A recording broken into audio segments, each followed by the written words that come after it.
2010, the deep state had the Rockefeller Foundation script a plan to introduce martial law and a permanent method for total control of the citizenry.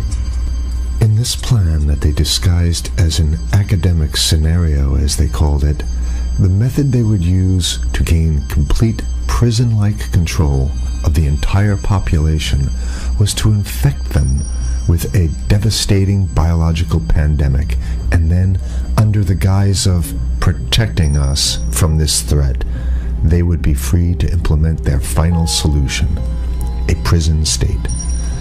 The prison state that they need to keep their grip on power. As usual, the fascists disguise their crimes as helping us, and as is typical of this new type of fascism, they always make the claim that we the people are begging them to have more and more control over us. As you watch this video, remember that the deep state concocted this scheme in 2010 as a quote-unquote simulation of what is to come. The following is proof that the deep state is behind these viral pandemics. Absolutely positively, pandemics are now the tool of choice for the fascists, known as the deep state, and the private contractors that they contract these pandemics out to. For the deep state, to make an international pandemic isn't even a high-tech operation, it's a no-tech operation. It's easy. A simple vial of Ebola, SARS, MERS, Spanish flu, or coronavirus, or whatever they come up with in their secret bioweapons lab, is all they need to bring the world into their total control. The only thing you have to remember is if they can do it, they will do it, which means they already have done it. The ruling establishment has a lot of, they will stop at nothing to complete their toolkit of control, right? So one of the things that has been missing from the toolkit of total control has been quarantines and curfews, right? Mm-hmm. So now, welcome to the new world in America, where to get on a bus, to go through a subway station, if you think that the procedures at the TSA are onerous, right?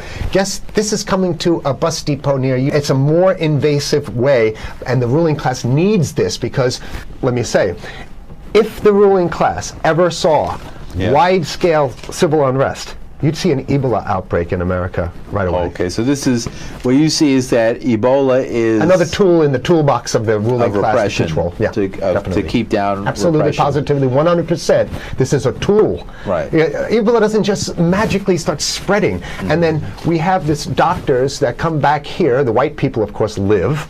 Mm-hmm. The two whites who got it or survived. All the black people that get it die. Right? It's very possible that these one of these NGOs over there is going around with a veil of Ebola or spreading it from a small plane onto villages.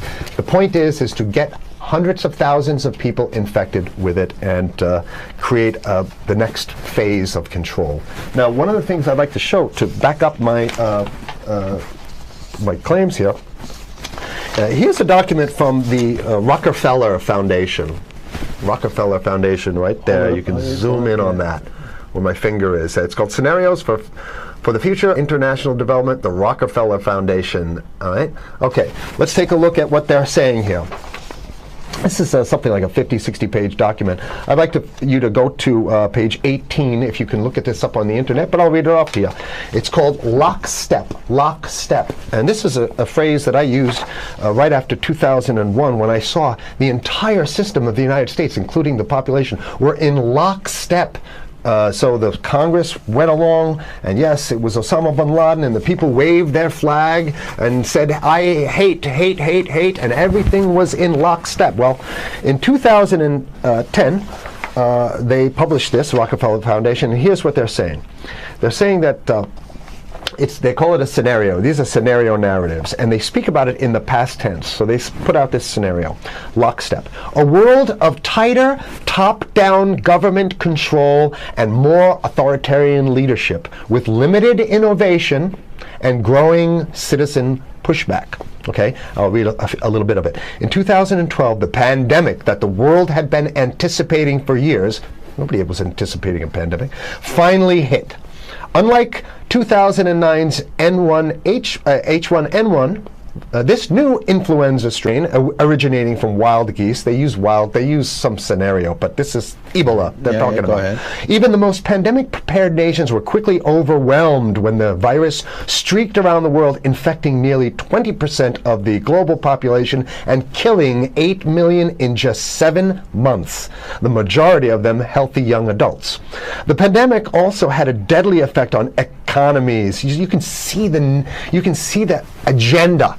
Just naked, raw, naked control agenda written down, and it's anybody's guess how this becomes effectuated in real life. So whether this is written specifically as marching orders or whether people take it upon themselves in the intelligence networks to say, okay, well, this has been produced, so this is the plan here. But these narratives have to be written in advance because the intelligence agencies don't know how to do these narratives. They need help. So these think tanks, they come up with these like Rand Corporation, Rockefeller Foundation. These are think tanks of death. They're not the think tanks, they're not there to find great ways to help people. Right? Okay, the pandemic also had a deadly effect on economics. International mobility of both people and goods screeched to a halt. Which is what they want. They want a completely isolated world, right? Debilitating industries like tourism and breaking global supply chains. Well, of course they want tourism stopped because they're not in the tourism business, and they want you at home in your house in front of the TV. Then they got you because once you watch the TV, they own your soul. Even locally. Wait a second, we're on television. I mean commercial television, let's say. National.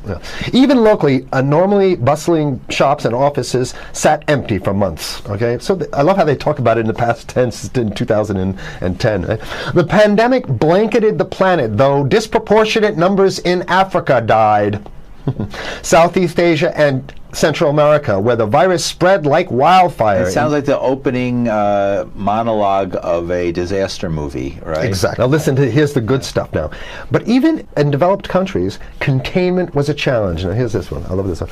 The United States' initial policy of strongly discouraging, in quotation marks, strongly discouraging citizens from flying proved deadly in its leniency. So they're saying, that... No, keep going. Okay, read it. Proved deadly in its leniency. So they should have been tougher, right? Accelerating the spread of the virus, not just within the United States, but across borders. However, a few countries did fare better. China in particular. The Chinese government's quick imposition and enforcement of mandatory quarantine for all citizens, as well as its instant and near hermetic sealing off of all borders, saved millions of lives, stopping the spread of virus far earlier than in other countries. So the message here is we have to look towards the Chinese, the oppressive totalitarian Chinese regime as an example of what we need to be doing here. And of course, the ruling class here loves the Chinese regime because they have demonstrated to the ruling class the most efficient form of capitalism, which is authoritarian capitalism. So we have capitalism, but unfortunately we have this veil. I get it. We have this veil of democracy. This is very interesting. This is continue on. Okay. China's government was not the only one that took extreme measures to protect its citizens from risk and exposure. During the pandemic, national leaders around the world flexed their muscles, flexed their authority, and imposed airtight rules and restrictions. You can see the agenda. Okay, go. Okay. From the mandatory wearing of face masks to body temperature checks at the entries to communal spaces like that's what's happening right now. Yeah, but soon it's going to be like body. It'll be at the subway. Yeah, well, is that what you're saying? We'll be going through this in the to get on the buses and the subway, absolutely, things positively. like that. And what this means though is don't think about having a cigarette, a joint on you, or I mean, basically you can't. This is a dragnet for everything. So if in order for you in other words, just like with stop and frisk, this is ultimate stop and frisk. This is the ultimate cavity stop and frisk, cavity search kind of thing. All right, so during the pandemic, national leaders around the world flexed their authority. Now there's some good stuff. Listen to this. and even supermarkets. They want body checks at supermarkets. Okay, so basically what they're saying is they're building a system where every move you make, you got to go through them. You can't get food. Well, how about if you go to the farmer's market? Right. Here's the good stuff now. I mean, it just keeps getting better. Even after the pandemic faded, this more authoritarian control and oversight of citizens and their activities stuck and even intensified. That's the whole point. So they're going to get rid of... Did that happen already with 9/11? Of course. 9/11 was how many, 14 years ago, and we still have all these draconian so rules. they're going to put the body cavity USA searches Patriot and all That's that right. stuff. So in order to get to a supermarket, you got to have a body cavity search, and then when there's no more Ebola, well, you know what? We kind of like this way because we have a complete infrastructure of a control grid. In order to protect themselves from the spread of increasingly global problems, from pandemics and national terrorism to environmental crisis and rising poverty, leaders around the world took a firmer grip on power. Well, what the hell would rising poverty have anything to do with imposing strict citizen controls with face masks? So they're very sloppy stuff here. At first, the notion of a more controlled world gained wide acceptance and approval. I'm sorry. Nobody likes this stuff. They're just saying it. No, I have to provide analysis. Only because we only have 5 minutes left, so that's. Oh my God. Okay. Citizens willingly gave up some of their sovereignty and their privacy to more paternalistic states in exchange for greater safety and stability. I mean, that's just a complete naked contradiction to the famous saying that if you think you're going to give up a little bit of security, I mean, if you're going to give up your freedom for security, you're going to get neither. That's the long-standing thing. And here what they're doing is they're not even ashamed or embarrassed to absolutely say the exact opposite. They're saying, yes, we all want to give up our privacy and sovereignty for more stability and security and stability. So you don't get that. When you give it up like that, you get the shaft. Can you show us the cover again of what you were just reading? One more time, and then I have two more documents. Right, this is what we were reading here, and just zoom in a little bit so folks can see it. He'll zoom in, don't worry, you can relax. All right. And scenarios for the future of technology and international development. Okay, now I have two more documents. Keep it zoomed. We have the National Security Memorandum of December 10th, 1974. This is Henry Kissinger's brainchild. The National Security Memorandum number 200. You can look that up on your internet. I'll summarize it. He says that there's too many people, we got to get rid of the population. So to answer your question. Oh, from earlier. Yeah, he says, he used the word depopulation, which is different. Depopulation means killing people that already exist, and it's to get the minerals, because we need the minerals. And here's another one.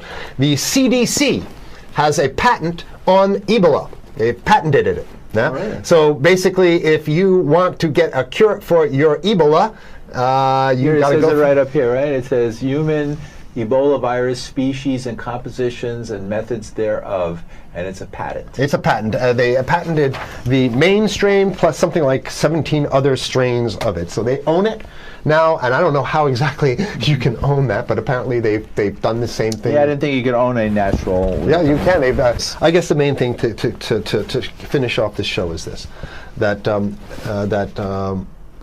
they want to get more control, more and it's going to be curfews and quarantines. So what I'm saying is that unless the American people start to get some new way to revolt, a new way to organize, new way to protest, unless we can break through the apathy, because that's what we have here, then it's going to be a slave state here. The ruling class doesn't seem to have too much resistance. They're getting everything on their Christmas shopping list, and they've been wanting quarantines and curfews for a long time. Now they got it.